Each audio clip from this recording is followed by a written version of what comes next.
ऐसी जिंदगी जियोगे कि बेटा स्कूल जाए और मां बाप परेशान हो कब लौटेगा, और कोई भी लल्लू पंजी उठा के ले जाए और 10 लाख 15 लाख मांग ले।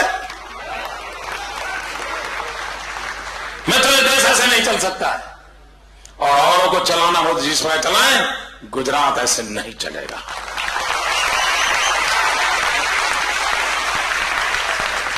और मैं जानता हूं मित्र, इसकी कीमत चुकानी पड़ती है। अगर 5.5 करोड़ गुजरातियों की भलाई के लिए अगर एक को कीमत चुकानी पड़ी तो तैयार हूं।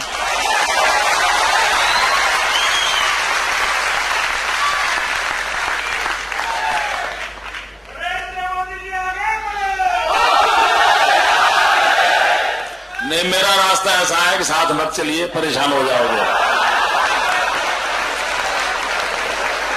वहीं पर खड़े रह के नारे देते रहना।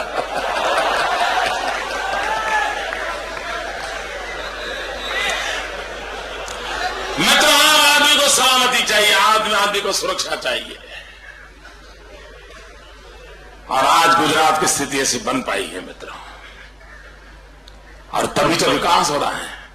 सारी दुनिया के लोग पूंजी निवेश के लिए गुजरात की ओर देख रहे हैं, लोग दौड़ के आ रहे हैं मित्रों।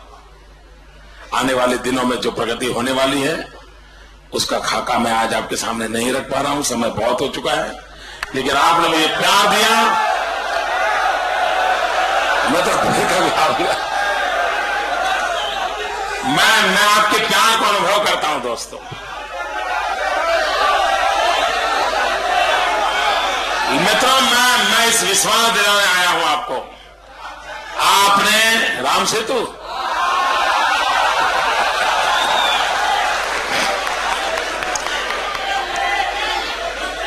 मित्रों, ये जो राम सेतु की चर्चा हो रही है, आप में से किसी ने कोर्ट के अंदर एफिडेविट की हो और 2 दिन के बाद आप जाके कहो कि हमारी गलती हो गई, एफिडेविट बदलनी है, आपका क्या होगा? क्या होगा साहब? आप जेल के सलाखों के पीछे होंगे। जो न्याय आपके लिए है वही न्याय दिल्ली की सल्तनत के लिए होना चाहिए। मित्रों, अभी तो आप राम सेतु की बात कर रहे हैं, लेकिन दूसरा पाप भी किया इन लोगों ने। भारत सरकार के टूरिज्म डिपार्टमेंट ने अमेरिका के अंदर टूरिज्म को आकर्षित करने के लिए जो पत्रिकाएं बांटी हैं, जो पोस्टर छापे हैं, इसको आप देख नहीं सकते दोस्तों। और मित्रों, यह देश उनको माफ नहीं करेगा। भारत सरकार के टूरिज्म डिपार्टमेंट ने अमेरिका के अंदर जो पोस्टर पर्चे बांटे हैं लोगों को टूरिज्म के लिए आकर्षित करने के लिए, कौन सी फोटो दी आपको बताऊं? फोटो ये दी है कि एक पेड़ पे भगवान कृष्ण बैठे हैं और गोपियों से सारे वस्त्र चुरा लिए हैं, और सभी नंगी गोपियों के कोई 30 गोपियों नंगी दिखाई है। क्या मार्केटिंग कर रहे हैं दिल्ली वाले? मित्र, आपका लहू गर्म होता है कि नहीं मुझे मालूम नहीं, मैं चैन से बैठ नहीं सकता मित्रों। ये किया है, ये किया है मित्रों। क्या हिंदुस्तान को दुनिया के टूरिज्म के लिए क्या और कुछ नहीं बता सकते थे आप? नंगी गोपियों का रूप दिखा करके हिंदुस्तान की मां का अपमान कर रहे लोग मां की इज्जत को बेच करके टूरिज्म लाने के लिए निकले हैं मित्रों। कैसे माफ करेंगे इनको दोस्तों? कैसे माफ कर सकते मित्रों? आपको हैरानी हो गई।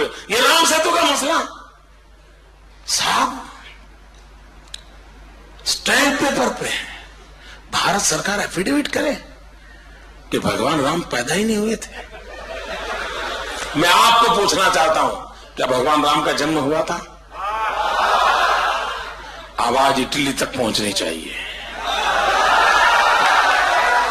ये राम और रोम की लड़ाई है मित्रों। क्या भगवान राम का जन्म हुआ था? माता सीता का जन्म हुआ था? माता सीता और प्रभु राम की शादी हुई थी? माता सीता का अपहरण हुआ था? रावण उठा के ले गया था, लंका ले गया था, उसको ले जाने के लिए प्रभु राम गए थे, जाने के लिए पुल बनाया था। आपको मालूम है, उनको मालूम नहीं है।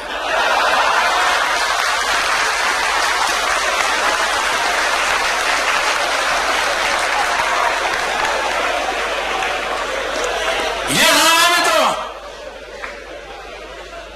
और मित्रों मैं बताऊं, आप सोचिए जरा, आप सोचिए, जब भगवान राम ये सेतु बना रहे होंगे तब रावण के मन में क्या विचार आया होगा।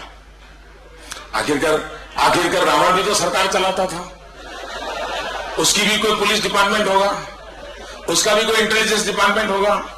वो police department, intelligence department Ravana को जानकारी देता होगा भाई राम ने पत्थर इकट्ठे किए हैं, नल और नील जैसे बड़े बड़े इंजीनियर आ गए हैं साहब, ये वानर सेना आ गई है, सब ट्राइबल के लोग आ गए और अब ब्रिज बनना शुरू। समाचार तो मिलते होंगे।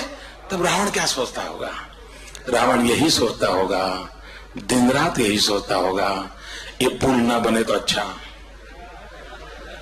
फिर भी पुल बना होगा तो सोचता होगा टूट जाए तो अच्छा।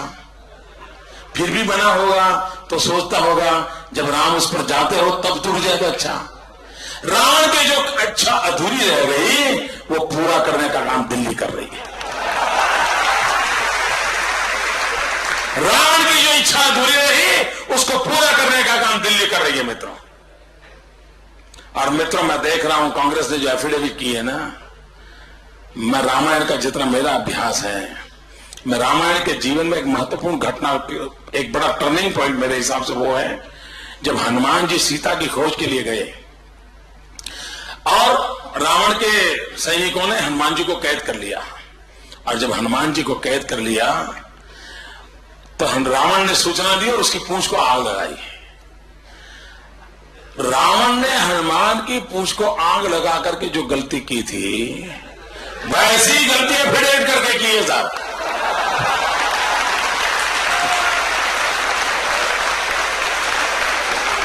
वैसी ही गलतियां फिर करके की है मित्रों। और ये निर्लज्ज लोग देखिए मित्रों, ये निर्लज्ज लोग कह रहे हैं कि ये राम सेतु समुद्रम प्रोजेक्ट तो अटल जी की सरकार ने क्लियर किया था।